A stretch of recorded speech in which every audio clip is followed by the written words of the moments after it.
Hello student, class 12th chemistry, chapter 3rd, chemical kinetics. Today's topic, concept of activation energy and transition state theory. तो student activation energy क्या होती है? हमने catalyst use में भी इसको समझा था कि effect of catalyst rate of reaction में क्या इफेक्ट पड़ेगा, तो उसमें भी हमने इसको समझाया था कि एक्टिवेशन एनर्जी क्या होती है। अब देखिए ये जो ग्राफ है, हम ग्राफ की हेल्प से पहले इसको सीखेंगे और फिर इसको थ्योरी को एक्सप्लेन करेंगे ग्राफ की हेल्प से। देखिए स्टूडेंट, ये ग्राफ है प्रोग्रेस यहाँ पे ऑफ रिएक्शन है। रिएक्शन जैसे जैसे प्रोग्रेस हो रहा है वैसे वैसे एनर्जी यहाँ पे क्या होती जा रही है, इंक्रीज होती जा रही है। एनर्जी यहाँ पे क्या जो होती जाएगी, इंक्रीज। तो स्टूडेंट ये क्या है, ई पी, ये क्या है, प्रोडक्ट की एनर्जी है। ई आर यहाँ पे क्या है, ये रिएक्टेंट की एनर्जी है। और ई टी यहाँ पे क्या है, ये थ्रेशोल्ड एनर्जी है। तो थ्रेशोल्ड एनर्जी क्या होती है, पहले थ्रेशोल्ड एनर्जी को समझेंगे कि कोई भी रिएक्शन होने के लिए हमें कितनी एनर्जी चाहिए, जितनी एनर्जी चाहिए रिएक्शन को कंप्लीट करने के लिए, तो इसको थ्रेशोल्ड एनर्जी बोलेंगे। उसको कौन सी एनर्जी बोलेंगे, थ्रेशोल्ड एनर्जी। तो हमें इतनी एनर्जी चाहिए, हमें इतनी एनर्जी चाहिए रिएक्शन को कंप्लीट करने के लिए, तो उसको हम थ्रेशोल्ड एनर्जी बोलेंगे। स्टूडेंट कौन सी एनर्जी बोलेंगे, थ्रेशोल्ड एनर्जी। अब कुछ एनर्जी रिएक्टेंट के पास होती है, मतलब रिएक्टेंट का कुछ ना कुछ मास होता है तो कुछ ना कुछ एनर्जी होती होगी। तो रिएक्टेंट के पास इतनी एनर्जी तो थी। रिएक्टेंट कहाँ से स्टार्ट हो रहा है, यहाँ से। तो इतनी एनर्जी तो रिएक्टेंट के पास थी स्टूडेंट, इतनी एनर्जी रिएक्टेंट के पास थी। तो इसको इतनी एनर्जी और चाहिए कि इस थ्रेशोल्ड एनर्जी को क्रॉस करने के लिए। जब ये थ्रेशोल्ड एनर्जी को क्रॉस करेगा, इतनी ये थ्रेशोल्ड एनर्जी है, तो जब इसको ये क्रॉस करेगा तभी तो प्रोडक्ट में चेंज होगा। रिएक्टेंट के पास एनर्जी है इतनी, और उसे एनर्जी चाहिए प्रोडक्ट में होने के लिए इतनी एनर्जी चाहिए, तो उसको एनर्जी की रिक्वायरमेंट होगी, तभी तो वो प्रोडक्ट में चेंज हो पाएगा। यानी इतनी एनर्जी की रिक्वायरमेंट उसे और चाहिए प्रोडक्ट में चेंज होने के लिए। तो उसी एनर्जी को हम एक्टिवेशन एनर्जी बोलते हैं। यानी जितनी एनर्जी की रिक्वायरमेंट है इसे, जितनी एनर्जी की रिक्वायरमेंट है जिससे वो प्रोडक्ट में चेंज हो जाए, तो उतनी एनर्जी को हम एक्टिवेशन एनर्जी बोलते हैं। तो यहाँ से यहाँ तक की जो एनर्जी है तो उसको एक्टिवेशन एनर्जी बोलेंगे। और रिएक्शन के लिए रिक्वायरमेंट के लिए जितनी एनर्जी की रिक्वायरमेंट है उसको थ्रेशोल्ड एनर्जी बोलेंगे। तो यहाँ पे क्या, ये एनर्जी बैरियर एक्टिवेशन एनर्जी, ये क्या एनर्जी बैरियर है। यानी इतनी एनर्जी इसको और चाहिए रिएक्टेंट को प्रोडक्ट में चेंज होने के लिए, तो इसको एनर्जी बैरियर बोलेंगे, जिसको एक्टिवेशन एनर्जी भी बोलते हैं। अब यहाँ पे एक्टिवेटेड कॉम्प्लेक्स है, यहाँ पे आके जो रिएक्टेंट है वो क्या हो जाता है, एक्टिवेट हो जाता है। यानी एक्टिवेटेड कॉम्प्लेक्स में चेंज हो जाता है, जहाँ से वो प्रोडक्ट में चेंज होता है।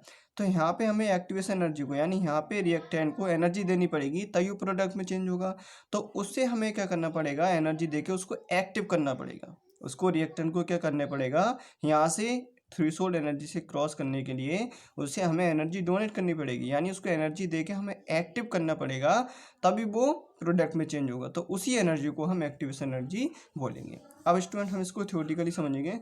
सम extra energy has to be supplied to the reactant to bring their energy equal to the threshold energy. मतलब सम एक्स्ट्रा एनर्जी, हमने जैसे बताया कि इसको एक्स्ट्रा एनर्जी चाहिए, यानी इसके पास तो कुल इतनी एनर्जी है, तो इसको एक्स्ट्रा एनर्जी चाहिए प्रोडक्ट में चेंज होने के लिए। तो supply to the reactant to bring their energy equal to threshold energy. Threshold energy के इक्वल होने के लिए इसको जितनी एनर्जी चाहिए उसको हम ई ए बोलेंगे, यानी एक्टिवेशन एनर्जी बोलेंगे। The excess energy which must be supplied to a reactant to undergo chemical reaction is called activation energy EA। तो समझ में आ गया होगा एक्टिवेशन एनर्जी क्या होती है। एक्सेस एनर्जी, जितना हम एक्सेस देंगे एनर्जी का, must be supplied to the reactant, supply कराएंगे रिएक्टेंट को to undergo chemical reaction is called activation energy, activation energy EA। तो उसको एक्टिवेशन एनर्जी बोलेंगे, जितनी एक्सेस एनर्जी हम सप्लाई कराएंगे रिएक्टेंट को प्रोडक्ट में चेंज होने के लिए, तो उसको एक्टिवेशन एनर्जी बोलेंगे। एक्टिवेशन एनर्जी किसके इक्वल होगी, थ्रेशोल्ड एनर्जी के minus average kinetic energy of reactant molecule. यानी थ्रेशोल्ड एनर्जी, जितनी एनर्जी उसे चाहिए और जितनी एनर्जी उसके पास है, तो उसके डिफरेंस को हम क्या बोलेंगे, एक्टिवेशन एनर्जी। तो एक्टिवेशन एनर्जी क्या होगा, ई थ्रेशोल्ड माइनस ई रिएक्टेंट। यानी जितनी एनर्जी रिएक्टेंट की है, average kinetic energy of reactant, इसमें से थ्रेशोल्ड एनर्जी क्या करेंगे, माइनस कर देंगे ये वाला। If the activation energy for a reaction is लो, जो एक चीज़ और समझिए इसमें, यहाँ तक समझ चुके हैं हम। इसके आगे है, if the activation energy is reaction low. अगर ये एक्टिवेशन एनर्जी लो है, अगर एक्टिवेशन एनर्जी लो है तो यहाँ पे ज़्यादा रिएक्टेंट प्रोडक्ट में चेंज हो जाएंगे। माना अगर एक्टिवेशन एनर्जी, ये थ्रेशोल्ड एनर्जी कम है, थ्रेशोल्ड एनर्जी हमारी यहाँ तक है, थ्रेशोल्ड एनर्जी यहाँ तक है, तो इसको हम थ्रेशोल्ड एनर्जी को थ्रीशोल्ड जब रिएक्टेंट को चेंज करेंगे प्रोडक्ट में, तो थ्रीशोल्ड एनर्जी यहाँ तक है, तो हमें एक्टिवेशन एनर्जी भी यहाँ तक करनी पड़ेगी, तो प्रोडक्ट जो होगा वो ज़्यादा बन जाएगा। तो एक्टिवेशन एनर्जी को या थ्रीशोल्ड एनर्जी को हम कैलकुलेट कम करने के लिए किसका यूज करते हैं? कैटलिस्ट का यूज करते हैं। कैटलिस्ट अगर हम इसमें यूज कर दें तो जो थ्रीशोल्ड एनर्जी है तो उसकी अमाउंट कम हो जाएगा, यानी हमें रिएक्शन को कंप्लीट करने के लिए कम एनर्जी चाहिए जब हम इसमें रिएक्टेंट मिला देंगे। जब रिएक्टेंट को हम मिक्स किया तो थ्रीशोल्ड एनर्जी माना हमें यहाँ तक चाहिए, तो एक्टिवेशन एनर्जी भी इसकी लो हो गई। जब एक्टिवेशन एनर्जी लो हो गई तो यहाँ से जो रिएक्टेंट है तो वो प्रोडक्ट में ज़्यादा चेंज हो जाएंगे, क्योंकि यहाँ पे एनर्जी कम चाहिए उसको। जब कम एनर्जी चाहिए तो यहाँ पे एनर्जी बैरियर जो है वो कम हो जाएगा। जब एनर्जी बैरियर कम हो जाएगा तो ज़्यादा रिएक्टेंट प्रोडक्ट में चेंज हो जाएंगे, क्योंकि एनर्जी बैरियर ज़्यादा है। यहाँ पे एनर्जी बैरियर ज़्यादा है तो कैटलिस्ट के एनर्जी बैरियर कम हो जाता है। जब ज़्यादा एनर्जी बैरियर है तो यहाँ पे कुछ ही रिएक्टेंट प्रोडक्ट में चेंज हो पाएंगे, मतलब ज़्यादा रिएक्टेंट प्रोडक्ट में चेंज नहीं हो सकते, क्योंकि सबके पास, सारे रिएक्टेंट के पास सेम एनर्जी नहीं होती है। जिस रिएक्टेंट के पास ज़्यादा एनर्जी होगी वही प्रोडक्ट में चेंज हो जाएंगे। लेकिन अगर हम इस बैरियर को नीचे ले आए तो जिसके पास कम एनर्जी होगी वो भी इस बैरियर को क्रॉस कर जाएगा, तो ज़्यादा रिएक्टेंट क्रॉस कर जाएंगे, तो उसको हम क्या बोलेंगे बच्चों? तो ज़्यादा रिएक्टेंट क्रॉस हो जाएंगे, इससे जो रेट ऑफ रिएक्शन है वो इंक्रीज हो जाएगा। तो यहाँ से हम यही देखेंगे, if the activation energy for a reaction is low, अगर एक्टिवेशन एनर्जी लो है, large number of molecule can have this energy as and the fraction of effective collision बढ़ जाएगा, will be large, the reaction will proceed at high rate, तो reaction का rate भी बढ़ जाएगा, यानी इफेक्टिव कॉलिजन जो है उनका अमाउंट बढ़ जाएगा अगर हम एक्टिवेशन एनर्जी को लो कर दें, और जो रेट ऑफ रिएक्शन है वो हाई हो जाएगा। अच्छा, इसको दूसरे हैंड से देखें तो एक्टिवेशन एनर्जी अगर हाई है, एक्टिवेशन एनर्जी यहाँ पे अगर हाई है तो जो रेट ऑफ रिएक्शन है वो स्लो होगा, क्योंकि कुछ ही रिएक्टेंट प्रोडक्ट में चेंज होंगे, सारे रिएक्टेंट के पास सेम एनर्जी नहीं होती है। अगर एनर्जी बैरियर हाई है तो एक्टिवेशन एनर्जी भी हाई होगी। एक्टिवेशन एनर्जी अगर हाई है तो रिएक्शन कैसी होगी? स्लो रेट से होगी। अब लो एक्टिवेशन एनर्जी लो है, अगर एक्टिवेशन एनर्जी लो है स्टूडेंट, जैसे भी हमने समझाया था, एक्टिवेशन एनर्जी लो है तो रिएक्शन फास्ट होगी। एक्टिवेशन एनर्जी अगर हाई है तो रिएक्शन स्लो होगी। अब एक्टिवेटेड कॉम्प्लेक्स क्या होते हैं? एक्टिवेटेड कॉम्प्लेक्स क्या होते हैं? एक्टिवेटेड कॉम्प्लेक्स यहाँ पे बोलेंगे इसको। एक्टिवेटेड कॉम्प्लेक्स मतलब जहाँ पे जाके रिएक्टेंट प्रोडक्ट में चेंज होने के लिए एक्टिव हो जाता है, तो यहाँ तक एनर्जी चाहिए उसको, जब वो यहाँ पे पहुँच गया तो वो एक्टिव हो गया, मतलब एक्टिव हो गया, वहाँ से हम इसको प्रोडक्ट में चेंज कर सकते हैं। तो इस यहाँ पे जो कॉम्प्लेक्स बनेगा उसको एक्टिवेटेड कॉम्प्लेक्स बोलेंगे। अब वो ज़्यादा समय के लिए स्टेबल नहीं होगा, कुछ टाइम के लिए स्टेबल होगा, फिर उसके बाद वो सीधे प्रोडक्ट में चेंज हो जाएगा, तो उसको एक्टिवेटेड कॉम्प्लेक्स बोलेंगे। When the colliding molecule possesses kinetic energy equal to E, जब कोलाइडिंग मॉलिक्यूल की एनर्जी किसके इक्वल हो जाती है? ई ए के इक्वल हो जाती है, एक्टिवेशन एनर्जी के। The atomic configuration of specific form at this stage is different from reactant as well as product, तो वो किस में चेंज हो जाता है? प्रोडक्ट में चेंज हो जाती है स्पीसीज, जब उसकी कोलाइडिंग मॉलिक्यूल की एनर्जी इसके एक्टिवेशन एनर्जी के इक्वल हो जाती है, तो वो प्रोडक्ट में चेंज हो जाती है। This state is called activated state, तो उसको कौन सी स्टेट बोलेंगे? एक्टिवेटेड स्टेट या ट्रांजिशन स्टेट भी बोल सकते हैं। Of this state is called activated complex, और इस स्टेज पे जो कॉम्प्लेक्स बनेगा उसको हम क्या बोलेंगे? एक्टिवेटेड कॉम्प्लेक्स या इंटरमीडिएट कॉम्प्लेक्स। जैसे यहाँ पे आप देख रहे हैं रिएक्टेंट में हमने H2 प्लस I2 को रिएक्ट कराएंगे, तो यहाँ पे एक्टिवेटेड कॉम्प्लेक्स कौन सा बनेगा? एक्टिवेटेड कॉम्प्लेक्स बनेगा H और I। एक्टिवेटेड कॉम्प्लेक्स कौन सा बन जाएगा? यहाँ पे H और I जो है वो एक्टिवेटेड कॉम्प्लेक्स बन जाएगा। एक्टिवेटेड कॉम्प्लेक्स क्या होगा? ज़्यादा समय के लिए स्टेबल नहीं होगा, ये कुछ समय पश्चात ये किस में चेंज हो जाएगा?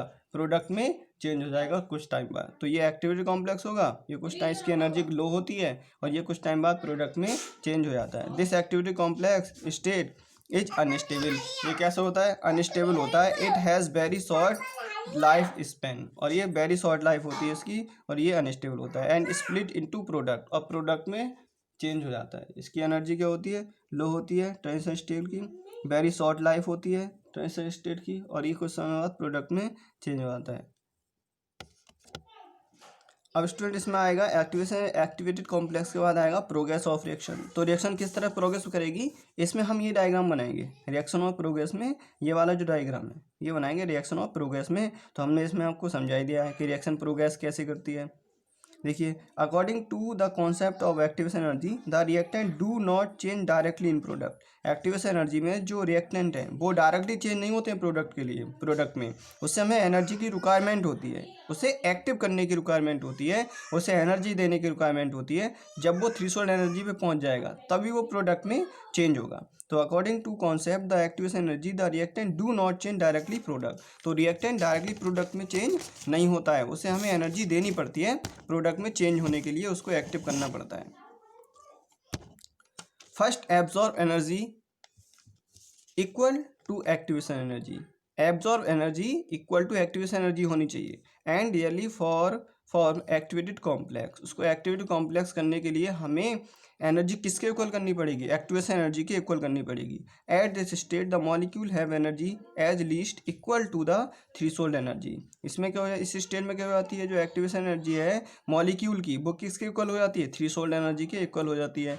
This means that the reaction involves some energy barrier which must be overcome before product. Some energy barrier become before product are form, और प्रोडक्ट फॉर्म हो जाता है। एनर्जी बैरियर को वो क्रॉस कर जाता है जब हम उसको एनर्जी देंगे। एनर्जी बैरियर यानी थ्रेशोल्ड एनर्जी को क्रॉस कर जाएगा और प्रोडक्ट में फॉर्म हो जाएगा। The energy barrier is known as activation energy barrier. इस एनर्जी बैरियर को एक्टिवेशन एनर्जी बोलेंगे, एक्टिवेशन एनर्जी बैरियर बोलेंगे, क्योंकि ये एक्टिव करता है रिएक्टेंट को एनर्जी डोनेट करने के बाद, तो उसको एनर्जी बैरियर बोलेंगे। The energy required to form activated complex is called activation energy. The energy required for activated complex, activated complex को हमने जितनी एनर्जी की रिक्वायर दी है, जितनी एनर्जी उसको डोनेट कर दी है, तो उसको ही एक्टिवेशन एनर्जी बोलेंगे। एक्टिवेशन एनर्जी और रिवर्सिबल रिएक्शन को कैसे देखेंगे, जब रिएक्टेंट प्रोडक्ट में चेंज हो तो प्रोडक्ट रिएक्टिव में चेंज हो, तब उसको एक्टिवेटेड कॉम्प्लेक्स की एनर्जी को रिवर्सिबल रिएक्शन में कैसे देखेंगे। देखिए, delta H in the process, delta H की वैल्यू को इसमें हम कैसे कैलकुलेट करेंगे, फॉर एक्सोथर्मिक रिएक्शन के लिए एंड एंडोथर्मिक रिएक्शन के लिए। तो एक्सोथर्मिक रिएक्शन में क्या होगा, activation energy lower forward reaction, जो फॉरवर्ड रिएक्शन की एनर्जी है वो लो है किससे, एक्टिवेशन एनर्जी से, तब जो रिएक्शन होगी वो कैसी होगी, एक्सोथर्मिक रिएक्शन होगी। तो इस रिएक्शन में हम जो एक्टिवेशन एनर्जी है उसकी वैल्यू कम है बैकवर्ड रिएक्शन से, यानी फॉरवर्ड रिएक्शन की वैल्यू कम है और बैकवर्ड रिएक्शन जो है उसकी वैल्यू ज़्यादा है। जो फॉरवर्ड है हमारे पास, जो activation energy of the backward reaction, जो बैकवर्ड रिएक्शन की एनर्जी है यानी जो प्रोडक्ट की एनर्जी है वो ज़्यादा है किससे, रिएक्टेंट की एक्टिवेशन एनर्जी से। तो डेल्टा एच की वैल्यू इसमें क्या हो जाएगी बच्चों, डेल्टा एच की वैल्यू इसमें यानी ई ए फॉरवर्ड माइनस ई ए बैकवर्ड। बैकवर्ड में कौन है, बैकवर्ड में कौन है, प्रोडक्ट है, बैकवर्ड में कौन है, प्रोडक्ट है, और फॉरवर्ड में कौन है, यहाँ पे फॉरवर्ड में रिएक्टेंट है, फॉरवर्ड में क्या है, रिएक्टेंट है। तो यहाँ पे अगर फॉरवर्ड की एनर्जी क्या हो, माइनस बैकवर्ड की एनर्जी, तो फॉरवर्ड की एनर्जी ज़्यादा है, बैकवर्ड की एनर्जी कम है, तो रिएक्शन कैसी होगी, नेगेटिव, तो उसको एक्सोथर्मिक रिएक्शन बोलेंगे। और एंडोथर्मिक रिएक्शन में क्या हो जाएगा, एंडोथर्मिक रिएक्शन में activation energy for forward reaction, जब फॉरवर्ड रिएक्शन की एक्टिवेशन एनर्जी ज़्यादा है और बैकवर्ड रिएक्शन की एक्टिवेशन एनर्जी कम है, तो उस रिएक्शन में जो डेल्टा एच की वैल्यू है वो पॉजिटिव आएगी। अब इसको हम ग्राफिकली कैसे समझ सकते हैं, प्रोग्रेस ऑफ रिएक्शन को।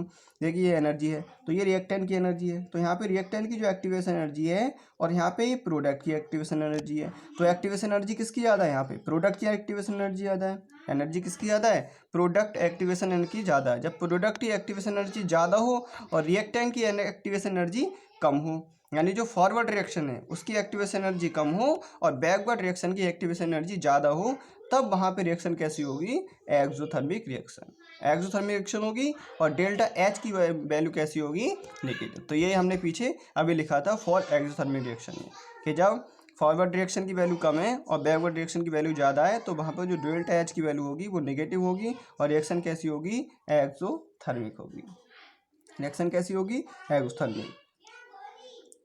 अगर हम एंडोथर्मिक रिएक्शन में इसको देखें, तो एंडोथर्मिक रिएक्शन में जो डेल्टा आर है, यानी जो एच आर है, जो रिएक्टेंट की एक्टिवेशन एनर्जी है वो ज़्यादा है और प्रोडक्ट की एक्टिवेशन एनर्जी कम है। यहाँ पे आप देख रहे हैं जो रिएक्टेंट की एक्टिवेशन एनर्जी ज़्यादा है और जो प्रोडक्ट है उसकी एक्टिवेशन एनर्जी कम है।